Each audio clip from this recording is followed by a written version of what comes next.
If you're having a tough time finding love, you're definitely not in this alone. But the reality is, finding a meaningful relationship isn't just about luck.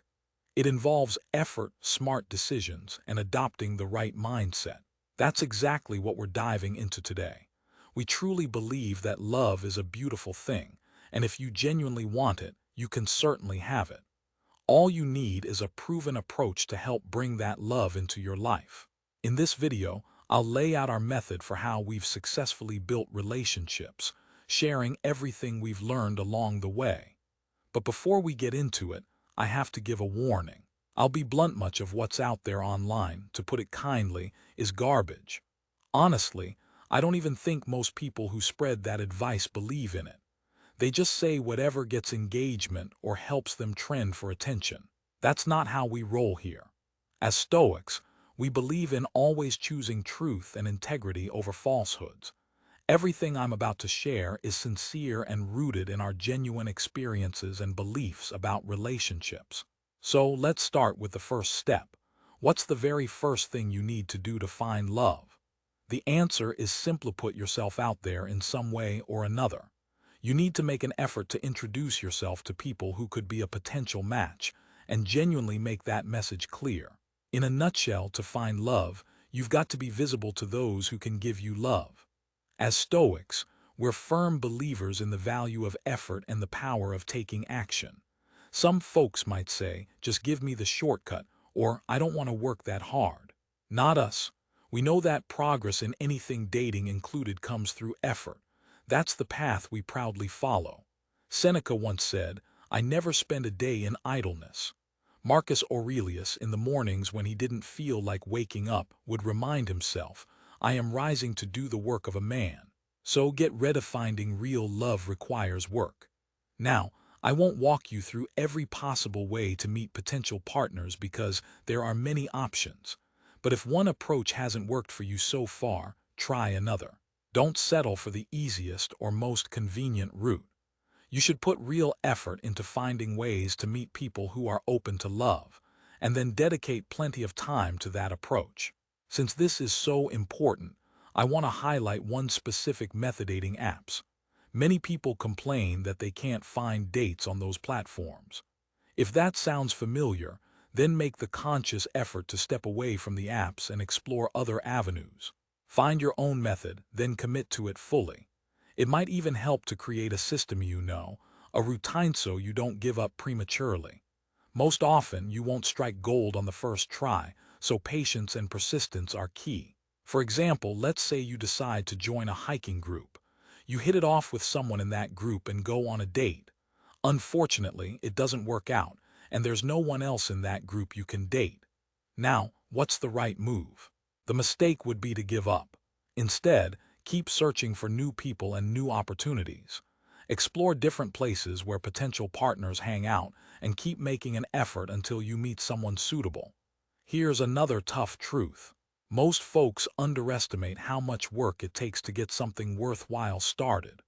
Wouldn't it be great if you could just start dating on Monday, find someone you like by Wednesday, go on a date Friday, and be in a relationship by Sunday? I wish it was that simple. But real, lasting relationships, like any meaningful achievement, require months of dedicated effort. You need to prepare yourself for a process that will involve plenty of setbacks. There'll be bad conversations, outright rejections, and probably some hurt feelings. But that's all part of the journey. Honestly, if you experience those things, you're going about it the right way, because that's what most people go through to build something real. The toughest part often isn't the effort itself, it's the emotional challenge. Let's talk about rejection, a word nobody likes. It's harsh, but most of us will face it at some point. The truth is, mastering the art of relationships is often about how well you recover from rejection. Remember, millions of others have gone through it. You are not alone. It's part of being human and, in a way, utterly natural. The good news is, the simpler side of this is that practice makes perfect. So ask yourself, how much are you practicing? Are your expectations realistic? To illustrate, I've done business emails where a response rate of 5% is considered good. That means if I send 20 emails, I can expect maybe one reply. I can't get upset if I only send 3 and nobody responds. I have to send more, work harder, and play the long game. Same goes for dating. You can't just ask out one person and storm off if they say no. Be realistic. Like most worthwhile things, you've got to invest time and effort. It's the natural way what Stoicism encourages. Epictetus advised that when you're about to meet someone, you should think, what if they reject me? But if you act in accord with nature, you won't be hurt by that. Rejection is part of the flow. This all demonstrates some core Stoic principles. First, accept that many things are outside your control. Asking someone out is within your power, but their response isn't. Getting upset over a no, that's fighting what isn't yours to control in the first place. Second, work with nature, not against it. Rejection is just part of human interaction, like water being wet. Marcus Aurelius echoed this in his Meditations when he said, "If the cucumber is bitter, throw it away. If there are briars in the path, go around them. That's enough. Don't spend energy questioning why such things happen. Life is about handling obstacles practically, and moving on. No need to waste mental energy dwelling on why bad things exist or feeling indignant about life's unfairness." Third, embrace the discipline of action. Stoics believed in giving your best effort in life without fixating on the specific results. Asking someone out isn't about guaranteed success. It's about doing what's right for you without attachment to the outcome. Fourth, work with a sense of detachment, meaning do your best, but accept whatever happens gracefully. This mindset and effort are fundamental, especially in dating. But here's what often trips people up. They start strong, putting themselves out there, then get their first rejection, and suddenly their confidence drops. They take each no personally, start doubting their worth, and give up. That's the common pitfall. They know what to do but lack the mental resilience to handle setbacks.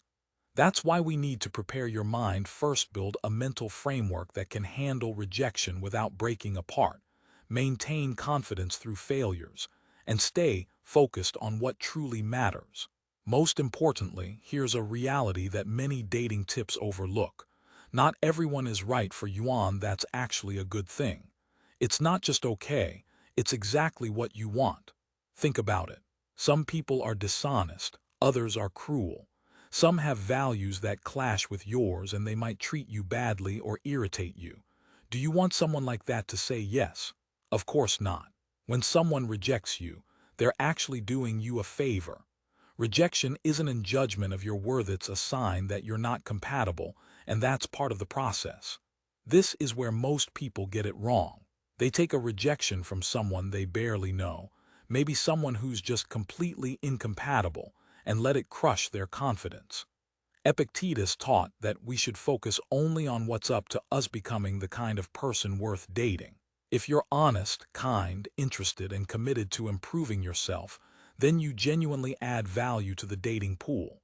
The right person will see that and be attracted to it. The wrong person, they'll see your integrity, realize you're a good person, and walk away.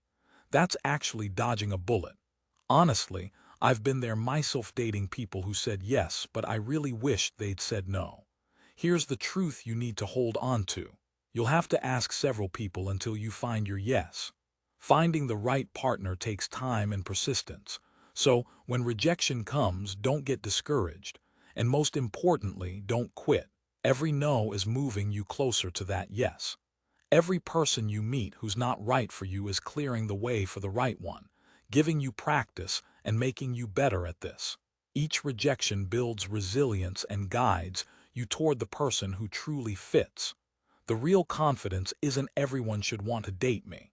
It's I am a good person with real value, and I'm looking for someone who recognizes that.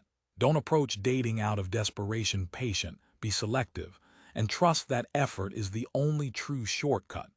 Because effort consistently delivers results. That's the Stoic way. Focus on your character. Put in the effort and trust that the natural outcome will follow. The right person is out there. Your job is to become someone worthy of them and to have enough patience and persistence to find them. To sum it up, Get yourself out there, and most important, be yourself. Here's where most advice flips things. People tell you to change who you are to attract others. But the Stoic approach is different. You improve yourself because that's what virtuous people do.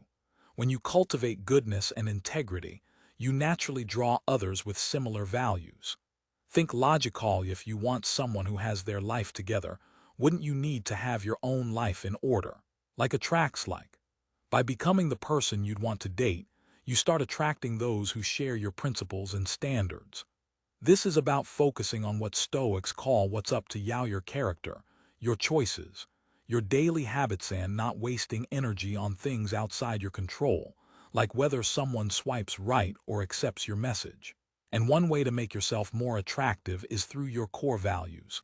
Let's explore the 4 Stoic virtues and how they make you genuinely appealing. First, courage. That's not just physical bravery, it's the guts to be authentic, to have difficult conversations, and pursue what you want despite fears of rejection. People are drawn to those who aren't afraid to be their true selves. When you have the courage to show up as yourself, you also give others permission to do the same. Then there's justice. Treat others fairly, with respect. In dating, this translates to honest communication, keeping your promises and treating everyone with dignity, even if things don't work out. Next is self-discipline, or temperance. That shows in emotional stability, delaying gratification, and managing impulses. It's attractive when someone controls their emotions and treats others well because of that self-control. Finally, wisdom. That's about seeking truth and understanding, being curious, learning from mistakes, and making good choices. Wise people are interesting because they're always growing. But here's a key point. You can't fake these virtues. People sense authenticity. Genuine virtue is developed through daily effort and sincere commitment to self-improvement. This includes caring for yourself physically and mentally, eating well, resting, reading, reflecting, and challenging your mind. Living with purpose and having goals beyond just finding a relationship is also crucial. Marcus Aurelius once said, "Be like the rocky headland on which the waves constantly break. It stands firm, and around it the waters are laid to rest." When you're grounded in your character and purpose, you become that headland, not desperate or needy. Instead, you become a source of strength for others. When you stop making dating your only focus and start working on becoming a better person, dating becomes easier. Your confidence grows because it's rooted in something real. Your life becomes more interesting because you're actively engaged with it. While you're out there dating, make sure the qualities you're looking for in others are aligned with your own virtues. Most advice focuses on superficial traits like attractiveness or success. But from a Stoic perspective, character is what truly lasts. Beauty fades, jobs change, and charm can hide deep flaws. So how do you recognize good character? Observe how someone acts when they think no one's watching, under pressure, in private, or when they have nothing to gain. These are the green flags from a Stoic view. Watch how your potential partner treats service workers, strangers, and people who can't do anything for them. Marcus Aurelius reminds us that we should treat everyone with dignity because we're all part of the same human community. If someone owns their mistakes and takes responsibility, that's a sign of true virtue. Epictetus taught that wisdom begins with admitting what we don't know. Someone who can own up to their errors, learn from them, and move on without making excuses is displaying both courage and wisdom. Pay close attention to how they handle effort and hardship. Do they see challenges as chances to grow, or do they just complain and look for shortcuts? Stoics believe obstacles are part of the path. Someone who shares this mindset will be a much better partner through life's inevitable difficulties. Look for emotional stability, not someone who never gets upset, but someone who doesn't let feelings control their actions. They should be able to feel anger without lashing out, sadness without drowning in it, and excitement without losing their judgment. If they blame others for everything that goes wrong, that's a red flag. If everything bad happening to them is someone else's fault, they're not taking responsibility. That's a sign they're not ready for a serious relationship. Many people have learned tough lessons controlling what they can't and getting angry when things slip away, like road rage, frustration with weather, or losing their temper over small inconveniences. These show a failure to understand the fundamental Stoic principle: focus only on what's within your power. No one who refuses to grow or improve is worth aligning with. When you see someone with consistently poor character, don't try to fix or excuse them. Just walk away without drama or guilt. Remember, the goal isn't to find a perfect person. Perfection doesn't exist. The goal is to find someone whose character matches yours, a partner committed to virtue and growth. When you find someone like that, you're not just finding romance. You're connecting with someone who will inspire you to become better and whom you can help in turn. That's what genuine virtue compatibility is all about: building a relationship that lasts. And if this advice resonated with you and you're on your path to meaningful love, share in the comments which Stoic principle you plan to apply first. Your experience might just be what someone else needs to hear to find the courage to try. Remember to subscribe for more Stoic wisdom to transform how you approach relationships and life. As Seneca wisely said, no great thing is created suddenly. The relationship you want, like the life you want, requires work to earn it. Every conversation you start, every rejection you bounce back from, and every time you ask someone out, you're crafting the love story you deserve. Stop waiting around for love to find you. Instead, start working toward it and trust that love will come in due time.